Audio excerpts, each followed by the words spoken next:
कैसे हैं बच्चों। आज बहुत इंपॉर्टेंट टॉपिक आपके लिए हम तैयार कर रहे हैं जनरल साइंस का।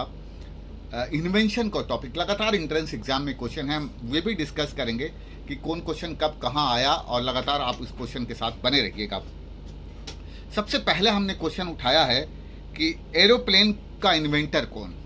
बहुत बार क्वेश्चन ये पूछा गया है, तो राइट ब्रदर्स। बहुत बार ये क्वेश्चन है, फिर से सुन लीजिए। एरोप्लेन का इन्वेंटर राइट ब्रदर्स। सेकंड हमने उठाया है बाइसाइकिल का इन्वेंटर, ये भी कई बार एंट्रेंस एग्जाम में पूछा गया एंट्रेंस है, के मैकमिलन। बाइसाइकिल का इन्वेंटर है के मैकमिलन। कंप्यूटर का इन्वेंटर जो है वो चार्ल्स बैबेज, ये भी क्वेश्चन बहुत इंपॉर्टेंट है। उसके बाद डायनामाइट, अल्फ्रेड नोबल। याद है आपको कि नोबल प्राइज अगर आपको याद रहे, dynamite Alfred Nobel. Diesel engine, ये भी क्वेश्चन बहुत इंपॉर्टेंट है। डीजल इंजन का inventor Rudolf Diesel, RUDOLF, Rudolf Diesel इसका आंसर है, बहुत इंपॉर्टेंट है। डायनोमो भी कई बार हमने देखा है, ये पूछा गया है, इसका इन्वेंटर तो माइकल फ्राइडे, बहुत इंपॉर्टेंट है डायनामो। तो हमने लगातार कोशिश की है कि उन सारे क्वेश्चंस को आपके सामने रखा जा सके। और भी क्वेश्चंस हम लेते हैं। फाउंटेन पेन, ये भी एंट्रेंस एग्जाम में पूछा गया है। LE Waterman, fountain, LE Waterman, ये भी क्वेश्चन कई बार पूछा गया है, इसको भी हम असाइनमेंट में डाल रहे हैं। ग्रामोफोन, थॉमस अल्वा एडिशन, ये भी इंपॉर्टेंट क्वेश्चन है जो इसको हमने डाला है।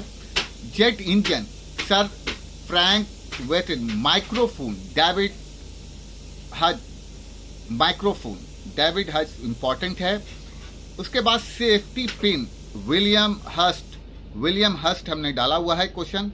नेक्स्ट क्वेश्चन है टेलीफोन, बहुत important, Alexander Graham Bell. Telephone किसने इन्वेंट किया? अलेक्जेंडर ग्राहम बेल ने।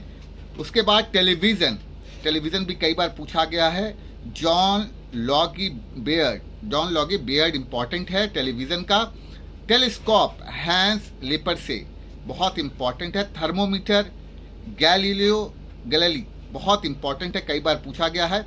एक्सरे, विलहेम रॉन्टेजन, बहुत इंपॉर्टेंट। ये सारे लगातार इन्वेंशन है। 15-15, 10-10 इन्वेंशन भी अगर आप करेंगे तो आपका काम हो जाएगा। तो हमने कोशिश की है कि उन सारी क्वेश्चंस को आपके सामने रख सकें। अब साइंटिफिक इंस्ट्रूमेंट पर हम थोड़ा बात कर लें। लगातार हम देखते हैं एंट्रेंस एग्जाम में आता है, जैसे ammeter, use for measuring strength of electric current, पूछता है ammeter use for measuring strength of electric current. Barometer बहुत इंपॉर्टेंट है, कई बार पूछा गया है, use for measuring atmospheric pressure. Barometer, फिर से सुनिएगा, use for measuring atmospheric pressure. उसके बाद फैथोमीटर, बहुत इंपॉर्टेंट है, use for measuring depth of ocean. Fathometer बहुत इंपॉर्टेंट है, use for measuring depth of ocean. Hydrometer use for measuring the relative density of liquid, बहुत इंपॉर्टेंट है। Next important है lactometer, use for measuring the relative density of milk के लिए lactometer बहुत important है, फिर से सुन लीजिए, use for measuring the relative density of milk to determine the purity of milk, कैसी प्योरिटी है। हाइग्रोमीटर भी बहुत इंपॉर्टेंट है, हाइग्रोमीटर, ये भी कई बार एंट्रेंस एग्जाम में हमने देखा है question. Use for measuring the level of humidity in the atmosphere, hygrometer use for measuring the level of humidity in the atmosphere, बहुत इंपॉर्टेंट है। तो लगातार हम कोशिश कर रहे हैं कि इंपॉर्टेंट जनरल साइंस के क्वेश्चन हम आपके सामने रख सकें, ताकि आप उन सारे क्वेश्चन को कर सकें खुद से। Manometer use for measuring the pressure of gases, अब कॉमन सेंस क्वेश्चन हम उठा रहे हैं। Manometer use for measuring the pressure of gases. Pyrometer use for measuring the very high temperature, बहुत ज्यादा हाई टेम्परेचर को मेजर करने के लिए पायरोमीटर है। Telescope use for viewing distant object in of space, बहुत इंपॉर्टेंट है। Watt meter use for measuring the power of an electric circuit. तो इस तरह से हमने क्वेश्चन लगातार कोशिश की है कि इन सारे क्वेश्चंस को हम जनरल साइंस में डाल सकें, और आपको सिर्फ ध्यान देना है कि क्या क्या चीज़ें पढ़नी है और कैसे पढ़नी है, ताकि आपको इन इम्पॉर्टेंट क्वेश्चन पर नज़र बनी रहे। सिर्फ अभी हम इम्पॉर्टेंट क्वेश्चन को निकाल रहे हैं, छांट रहे हैं आपके लिए, ताकि आप इन सारे क्वेश्चन पर पकड़ बना सकें। अब देखिए, वायरस से कौन कौन सा डिजीज़ होता है, बहुत इंपॉर्टेंट है, बायोलॉजी का एक क्वेश्चन उठा रहे हैं।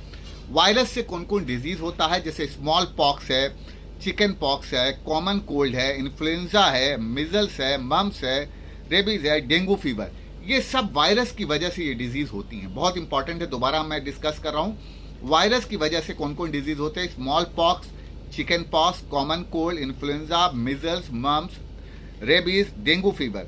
और बैक्टीरिया कुछ हम निकाल के दे रहे हैं ताकि आपको दिक्कत ना हो।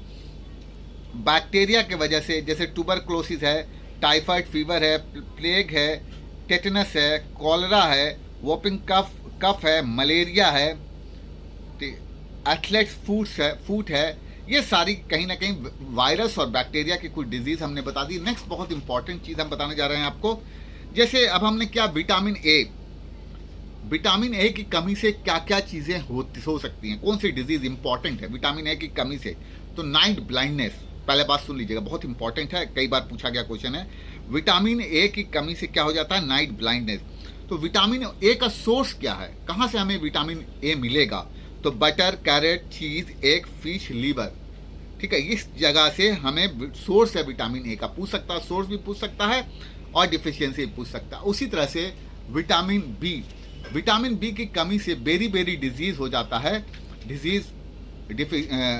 होता है। तो विटामिन बी का सोर्स क्या है, मिल्क है, नट्स है, सीरियल है, ग्रेन है। उसके बाद विटामिन सी, देखिए जो खट्टी चीजें हैं ना विटामिन, जैसे लेमन वगैरह, ये विटामिन सी में आ जाता है। तो स्कर्वी डिजीज होता है, बहुत इंपॉर्टेंट है कि विटामिन सी की कमी से स्कर्वी डिजीज होता है। जैसे साइट्रस फूड सोर्स है विटामिन सी का, आसान होगा, टोमेटोज है, ग्रीन पेपर है, कैबेज है, ये सारी चीज विटामिन सी के। अब आइए विटामिन डी की कमी से क्या होता है, हम लोगों को रिकेट्स हो जाता है। और इसका सोर्स क्या है विटामिन डी का, तो कॉड लिवर ऑयल है, स्पेनिश सनलाइट, ये सारे के सारे सोर्स हैं विटामिन डी के। उसके बाद विटामिन ई बहुत इंपॉर्टेंट है, उसकी कमी से एनीमिया होता है या स्टेरिलिटी कहते हैं हम लोग, दूसरी डिजीज भी है। तो इसका जो सोर्स है एग है, यॉक है, नट्स है, मीट है, ग्रीन है, वेजिटेबल्स है, ये सारी चीजें हैं।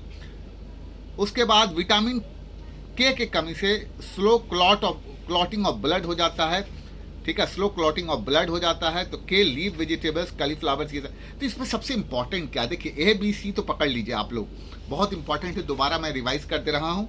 विटामिन ए की कमी से नाइट ब्लाइंडनेस पूछता है कि नाइट ब्लाइंडनेस किस विटामिन की कमी से हो जाता है, तो सोर्स क्या है, जैसे बटर आप खाते हैं ब्रेड के साथ, याद रखिए कैरेट है, चीज है।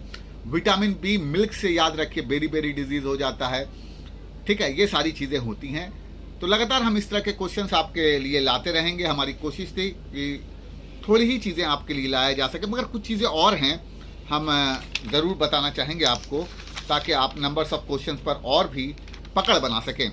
जैसे हमने इम्पॉर्टेंट साइंटिफिक टर्म्स भी डिस्कस कर देते हैं, कई बार हमने देखा है पूछा गया है, जैसे ऑर्निथोपोलॉजी बहुत इंपॉर्टेंट है, ऑर्निथोलॉजी, फिर से सुनिएगा, ऑर्निथोलॉजी स्टडी ऑफ बर्ड्स को करता, कई बार पूछा गया क्वेश्चन है, इस क्वेश्चन को भी डाल दे रहा हूं मैं, ऑर्निथोलॉजी स्टडी ऑफ बर्ड्स। उसके बाद है ऑस्टियोलॉजी बहुत इंपॉर्टेंट, स्टडी ऑफ बोन्स, ये याद रखिएगा, मैंने पहले भी बताया। नेफ्रोलॉजी बहुत इंपॉर्टेंट है, नेफ्रोलॉजी स्टडी ऑफ किडनी, मैं 3 बताया, मैं दोबारा बता रहा हूं। ऑर्निथोलॉजी स्टडी ऑफ बर्ड्स बहुत important, ornithology study of birds, osteology study of bones, nephrology study of kidney बहुत इंपॉर्टेंट है। Haematology study of blood, haematology study of blood, ये सारे जो पॉइंट्स हम आपको दे रहे हैं वो बहुत इंपॉर्टेंट पॉइंट है, लगातार एंट्रेंस एग्जाम में आए हुए हैं, 4 पॉइंट है, दोबारा मैं कर ले रहा हूं। Ornithology study of birds, osteology study of bone, nephrology study of kidney, haematology study of blood. आप लोग करते चलिएगा ताकि आपको दिक्कत नहीं हो। उसके बाद फ्लोरिकल्चर भी हमने कई बार देखा है, cultivation of plant for flower. उसके अलावा और भी हैं जो हम लोग बातचीत करके और भी इंपॉर्टेंट चीजें हम निकाल देते हैं आपके लिए। Anatomy study of internal structure of organism, anatomy study of internal structure of organism बहुत इंपॉर्टेंट है। एंथोलॉजी भी important, study of flower and flowering plant, study of flower and flowering plant important है। एनाथोलॉजी इंपॉर्टेंट होगा, मैं जो important लग रहा है वो हम आपके सामने रखने की कोशिश कर रहे हैं।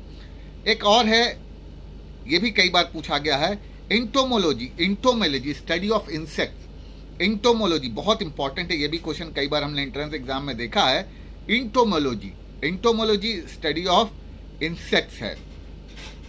तो लगातार हम कोशिश कर रहे हैं कि अच्छे क्वेश्चंस आपके सामने ला सकें, आपको दे सकें। और भी चीज़ें हैं, मगर ये इंपॉर्टेंट है जो मैंने कई बार एंट्रेंस एग्जाम में देखा है। वीडियो कैसा लगा ज़रूर बताइएगा। Thank you.